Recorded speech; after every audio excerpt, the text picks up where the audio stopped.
Today's topic is modesty. Modesty is a theme, a characteristic, a general message that we find in the life of Rasulullah sallallahu alaihi wasallam. The Prophet sallallahu alaihi wasallam was very modest himself, and he taught this lesson to the companions. Among the companions, the one Sahabi who was known above all for his modesty was Sayyidina Uthman ibn Affan radiyallahu ta'ala anhu. When we think of modesty in our context, immediately people think of garments. And without doubt, the way we dress, specifically when we are in front of others, does play a big impact on our modesty and how other people carry themselves because of influence. But modesty is broader than that.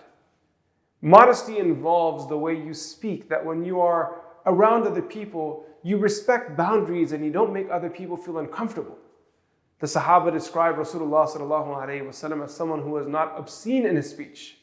He was not fahish or mutafahish. He wasn't immoral. The Prophet sallallahu alaihi wasallam did not speak foul words. He was modest in his speech. Similarly, in our actions, that the way we carry ourselves when we are around people, the body language that we use to communicate to the people around us, we are modest there as well. And then comes the level of dressing appropriately. That we carry modesty in our dress. That we remember that Allah subhanahu wa ta'ala gave us these bodies to worship Him. And one of the duties that we have to these bodies is that we cover them. Allah subhanahu wa ta'ala says in the Quran, Ya bani Adam khudu zinatakum inda kulli masjid. O children of Adam, take your beauty at every place of prostration. Therefore, we are told to wear good garments, wear modest garments, wear elegant garments, but cover yourself.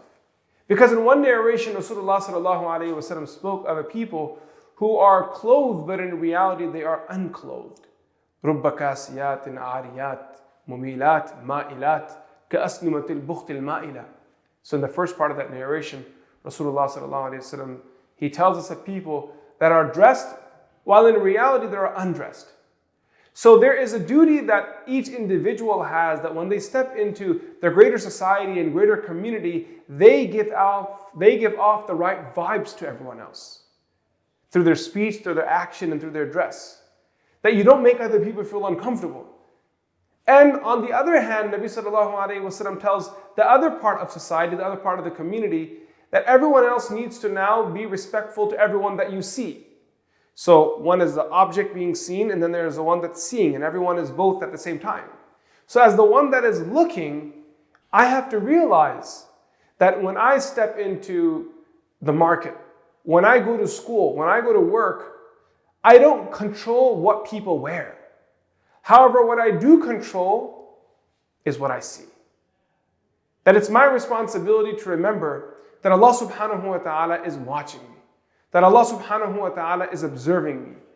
I may feel that other people don't know what I'm looking at, but the Quran tells us, يَعْلَمُ خَائِنَةَ الْأَعْيُنِ وَمَا تُخْفِي الصُّدُورِ. That Allah subhanahu wa ta'ala knows of خَائِنَةَ الْأَعْيُنِ, the treachery of the eye. Those glances that you steal while looking through a magazine or while watching TV, or while sitting in traffic or walking through the mall, sitting in a classroom that you're casting haram glances. Every time you do this, you stain your heart. And there is a spiritual darkness that covers the qalb and ruh, the spirit and heart of the human being. So today we turn to Surah An-Nur. In Surah An-Nur, Surah number 24, Ayah 30, Allah subhanahu wa ta'ala says, قُلْ لِلْمُؤْمِنِينَ يَغُضُّوا مِنْ أَبْصَارِهِمْ. Tell the believing men to lower from their gaze.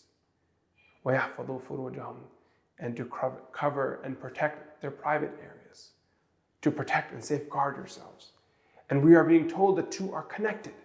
Allah is telling us to lower our gaze, so as a result we will be able to control our temptation, control our passion. ذَلِكَ أَزْكَى لَهُمْ. That is very purifying for them. That is more purifying for them.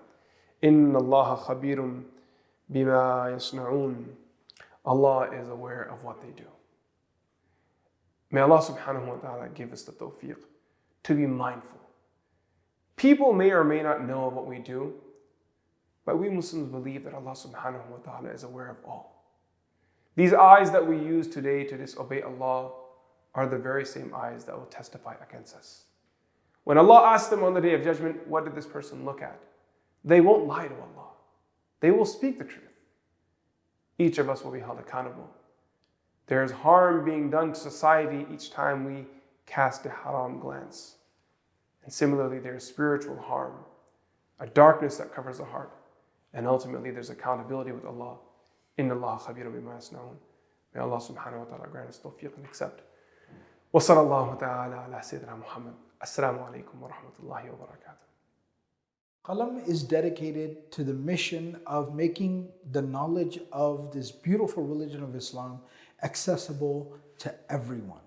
From the millions of people listening to the podcast, to the hundreds of thousands of people watching these videos, to the tens of thousands of people that are taking online classes, and so much more work that Qalam is doing, we here at Qalam are committed to continuing this good work.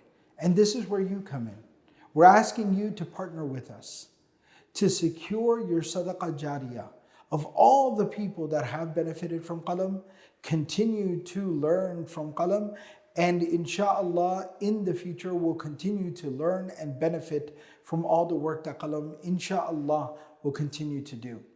Please go to supportqalam.com and donate generously. May Allah subhanahu wa ta'ala accept from all of us. Wassalamu alaikum wa rahmatullahi wa barakatuhu.